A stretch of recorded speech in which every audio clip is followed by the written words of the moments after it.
Hola, bueno, estamos ya dándole fin a estas charlas. Esta es la charla número 26, en donde, continuando con las misceláneas, hablaré de dos temas muy importantes. Les contaré mis hipótesis sobre dos temas muy importantes. Me parece hoy, la charla de hoy me parece fundamental, ya que en ella trataremos lo que pienso sobre la anorexia y sobre la bulimia. Hablaremos en primer término de mi hipótesis sobre la anorexia nerviosa. Descubrirá que hasta la etimología, o sea, el origen de las palabras, tiene mucho que ver en las cuestiones de salud. En charlas como estas, no podía faltar las opiniones del autor referente a un problema que se ha extendido por todo el mundo occidental con una velocidad alucinante. Antes que nada, quiero darle a conocer mi opinión con respecto al término que se utiliza para denominarlo: anorexia. Creo que es erróneo, creo que es un término erróneo. Anorexia es palabra derivada del griego, que literalmente significa falta de hambre. Am, prefijo negativo, que significa sin o falta, y orexia, que significa hambre. Y eso no es cierto para nada en el caso que nos preocupa. Para diferenciarla de la real anorexia, síntoma muy común en determinadas patologías, desde simples como los comunes y variados estados infecciosos, y por ende de corta duración, vencida la enfermedad viral o bacteriana, el hambre retorna lenta pero seguramente a ser el mismo que corrientemente se sentía antes de la infección. Hasta la anorexia muy severa, que se presenta en muchas enfermedades terminales y acompaña a sus portadores hasta el fin de sus días, cuando no es ella la causa del fin de sus días. Para diferenciarle, decía, se denomina a la que aparece en forma espontánea, sin ninguna explicación anatomopatológica, generalmente en gente adolescente, jóvenes, que se llama o que le llaman anorexia nerviosa. Cuando uno conversa con una portadora de ese tipo de anorexia, me refiero al sexo femenino, porque es en ese sexo femenino en donde se ven la mayoría de los casos, viene a descubrir uno que, con asombro, que no es que no se alimentan porque no tienen hambre, sino porque simplemente se niegan a comer.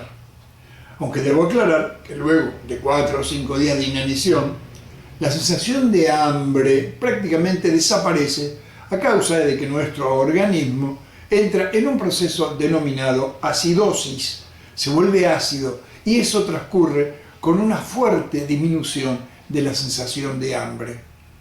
El término adecuado sería entonces afagia, palabra también de origen griego, que significa renunciar a deglutir, renunciar a tragar.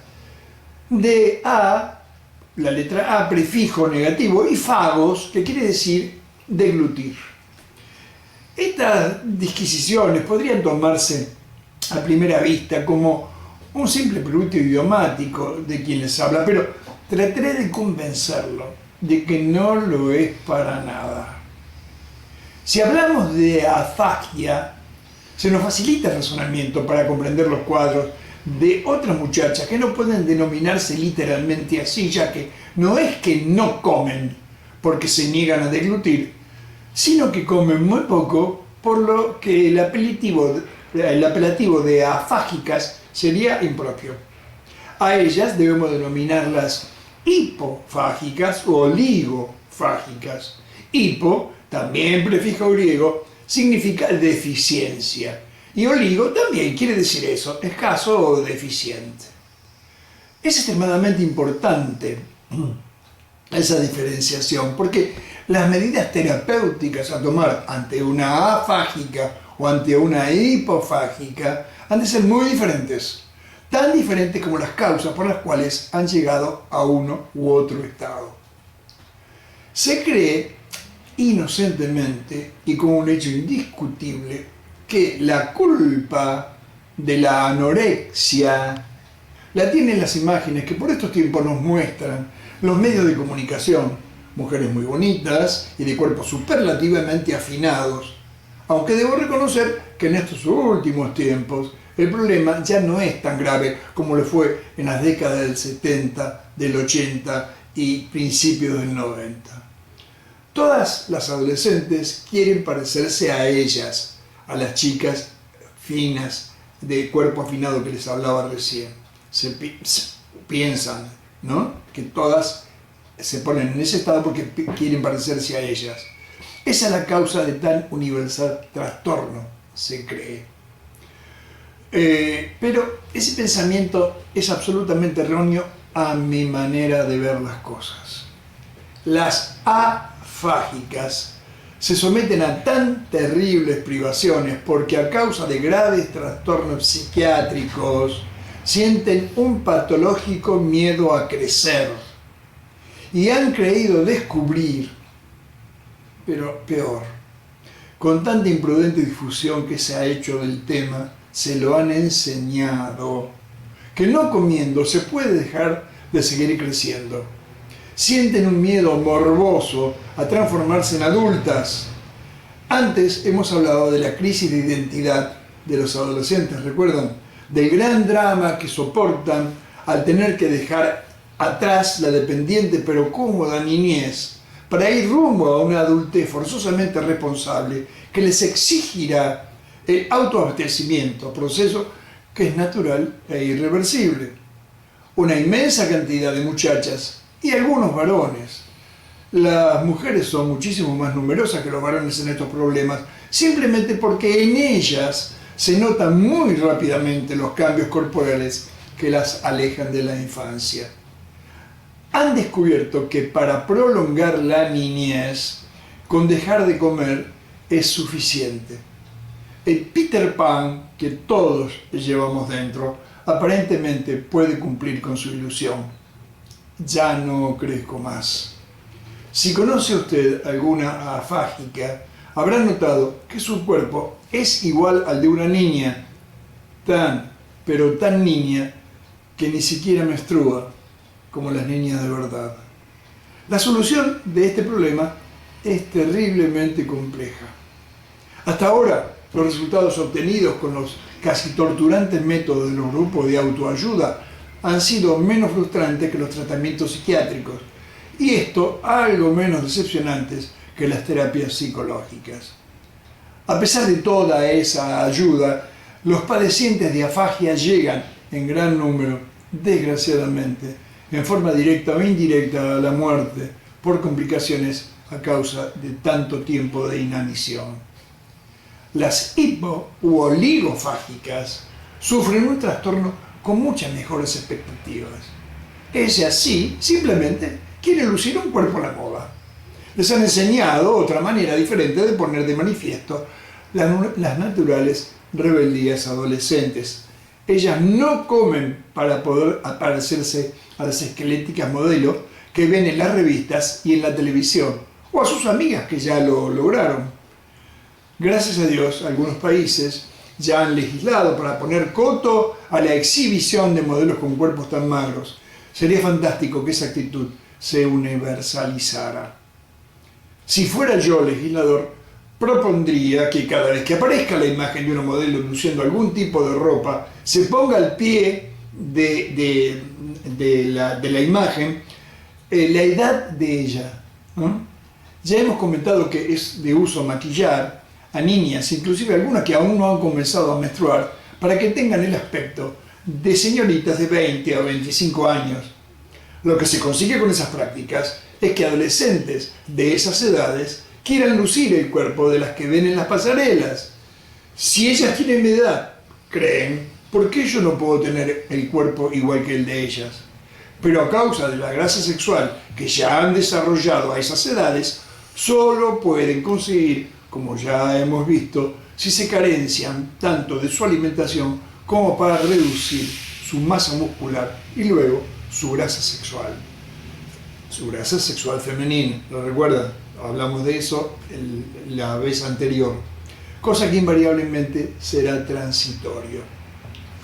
La solución de este problema es más simple, a mi juicio. Una firme y vigorosa actitud de los padres o de los encargados de su crianza ante un problema que no pasa de ser, con perdón de los psicólogos y psiquiatras por la simpleza de mis razonamientos, más que un furibundo capricho adolescente, un producto de la locuela. Una vigorosa actitud, decía, podría solucionar en breve tiempo. Claro que al principio es muy difícil diferenciar a una hipofágica de una legítima afágica, pero afortunadamente hay suficiente tiempo como para distinguir unas de otras. Si poniendo límites estrictos como el prohibirle desarrollar todas sus actividades, si no aceptan alimentarse correctamente, no se consigue nada, o peor, el cuadro empeora, es que se está en presencia de una afágica. Es como si hubiesen decidido el suicidio por inanición, por lo que las actitudes a tomar han de ser más drásticas, severas y urgentes, llevarlas a un grupo de autoayuda, por ejemplo. He conocido el caso de muchas hipofágicas que cambiaron su actitud ante la férrea actitud de sus padres. ¿No quieres comer? Está bien, pero no saldrás de esta casa hasta que lo hagas. Casi invariablemente, en esos casos, después de 2 o 3 días de claustro, la situación comienza a revertir. En casos un tanto más complejos, luego de una terapia psicológica breve, el problema comienza a solucionarse. El problema de tipificar afágicas e hipofágicas bajo el común denominador de anoréxicas es que se deciden las mismas actitudes para unas que para otras, y como la inmensa mayoría no son más que rebeldes adolescentes del grupo de las hipofágicas, se las somete exageradamente a los torturantes pero necesarios tratamientos que sí deben dársele a las afágicas con el objeto de salvarles la vida. He escuchado y leído infinidad de veces que alrededor de un 20% de las anoréxicas mueren a causa de ese problema. Estos porcentajes hace bastantes años ya eran muchísimos mayores y están descendiendo año a año a medida que pasan el tiempo y mejora el tratamiento del tema. Yo diría que mejora cuando se ha dejado de hablar del tema. Porque estoy convencido de que todas las que mueren son afágicas y las que sobreviven son, en su inmensa mayoría, hipofágicas. Es por todo esto que creo conveniente que cambiemos los sustantivos que las denominan. Si cambiamos el modo de expresarnos, forzosamente cambiará nuestra actitud terapéutica y estoy convencido de que obviamente cambiará para mejor. Ahora trataremos mis puntos de vista, mi modo de ver, referidos a la bulimia. Este término, bulimia, comenzó a utilizarse alrededor del año 1884 y fue tomado de griego, una palabra griega idéntica, bulimia, compuesto de bous, bueis, y limos, hambre.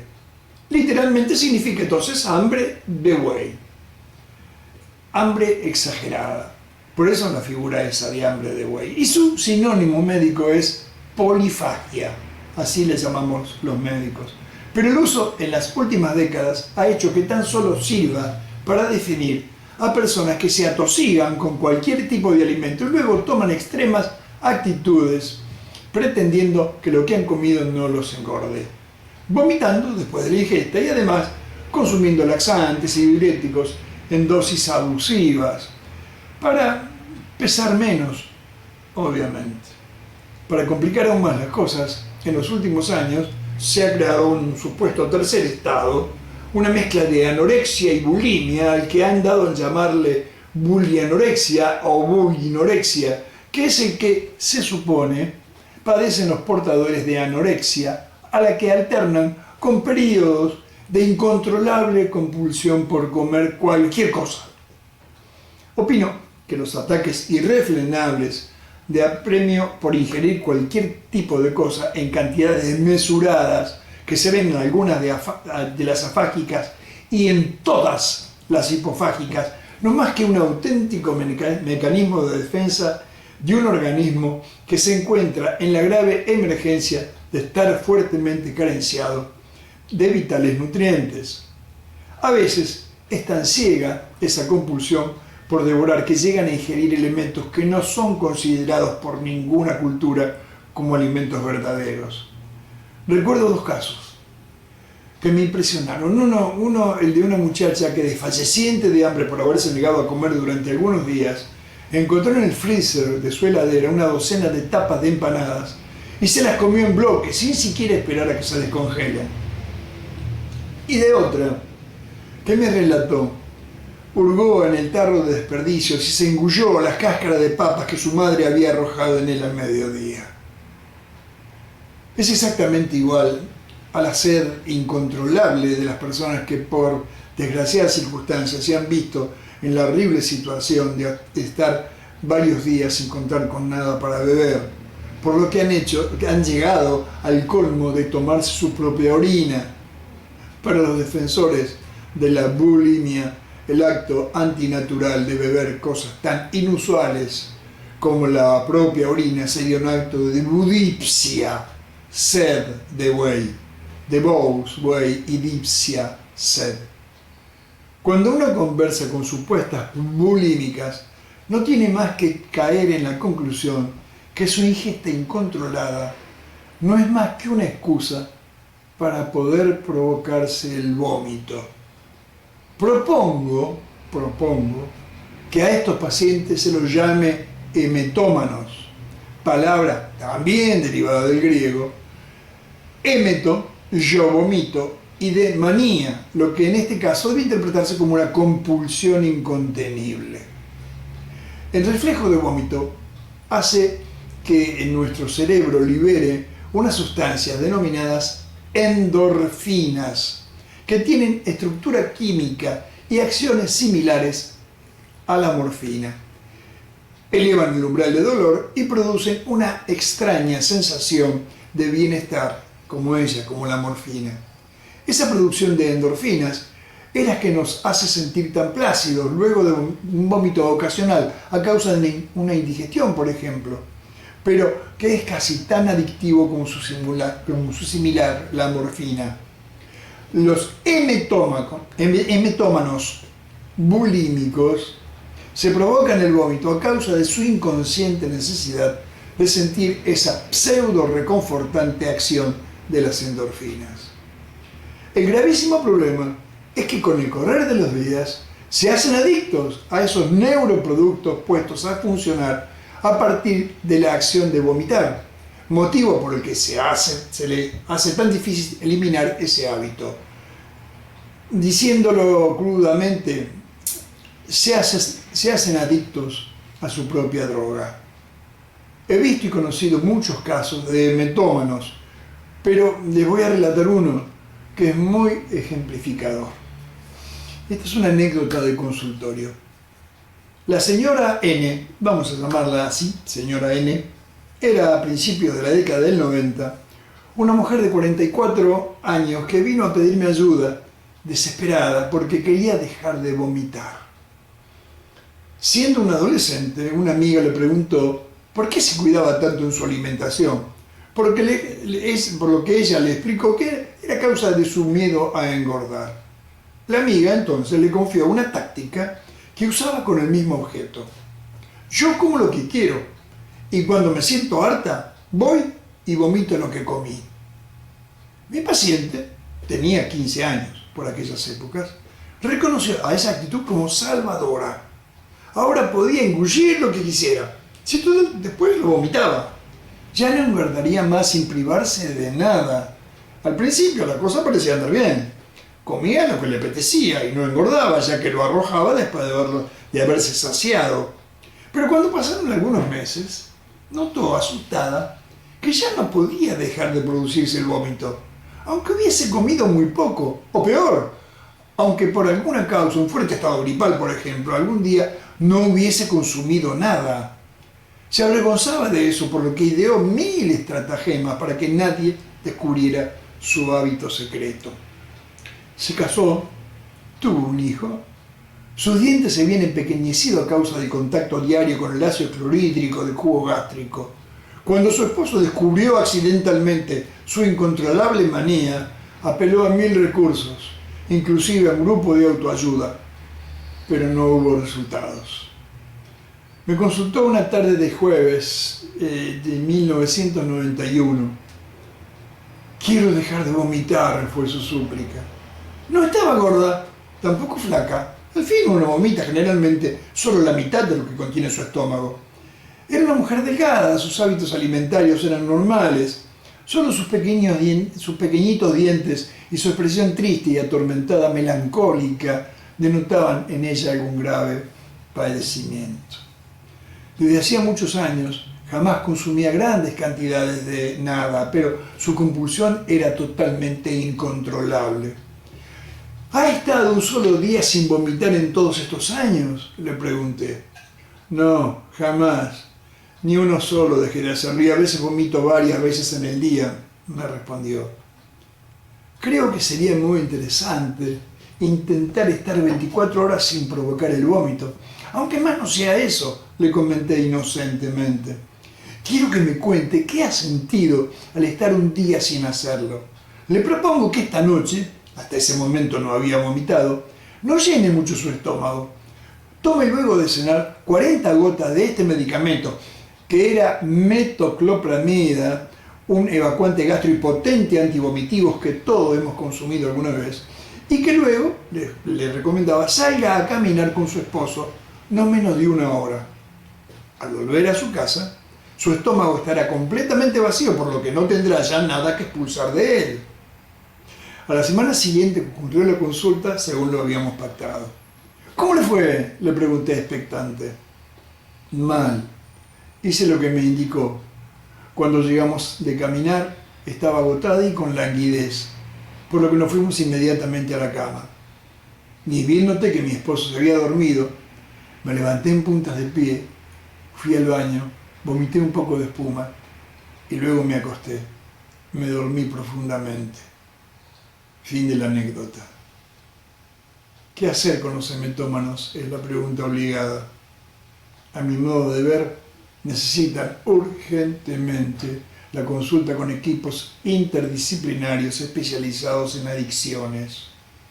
Pero lo más importante es actuar rápidamente, lo antes posible luego de detectado el cuadro, y desacreditar de todas las formas que puedan imaginarse la errónea idea de que el escaso consumo de nutrientes es la manera de impedir que se instale la gordura o de combatirla, si es que ésta ya se ha instalado. Como se habrá dado cuenta en muchas oportunidades, es el daño colateral de las dietas de hambre, popularmente conocidas como hipocalóricas. Siempre caemos en lo mismo. La evidencia ha demostrado que las dietas hipocalóricas, por carecientes, son contranaturales, no dan resultados y sumergen a quienes la practican en la peligrosa idea de que tan solo comiendo poco, eliminando la mitad de lo ingerido por medio del vómito, por ejemplo, puede conseguirse un cuerpo envidiable. La evidencia también ha demostrado que ningún tipo de método anorexígeno, químico, físico, quirúrgico, mecánico o por disuasión da resultados. Pero crean, entre quienes se han sometido a alguno de ellos, la falsa idea de que si no pueden hacerlo porque no lo toleran o porque no pueden pagar el tratamiento, el vómito podría ser un buen reemplazante. Y es la evidencia la que nos dice que a pesar de haber insistido durante más de un siglo con lo mismo, las cosas como van no van. Que a las próximas generaciones no les pase lo que a esta y a las que le precedieron. Que a las próximas generaciones no le pase lo que a estas que hemos hablado y a las anteriores a esta. Le aconsejo que luego de terminar con todas las charlas, ya quedan solo 2, comience desde el principio a escucharlos nuevamente. Le aseguro que aunque crean haber entendido todo, si hace lo que le digo, lo entenderá mejor. Mi ilusión es que lo aprenda. Tengo la ilusión de que todo esto ustedes lo aprendan. Y como digo siempre, si les gustó, denle un like, suscríbase. En la próxima charla, la penúltima, hablaremos sobre el eterno y universal problema del desayuno. Y les daré mi opinión sobre los alimentos y bebidas diet, light, bajas calorías o directamente dietéticos. Nos vemos la próxima. Chao, hasta dentro de unos días.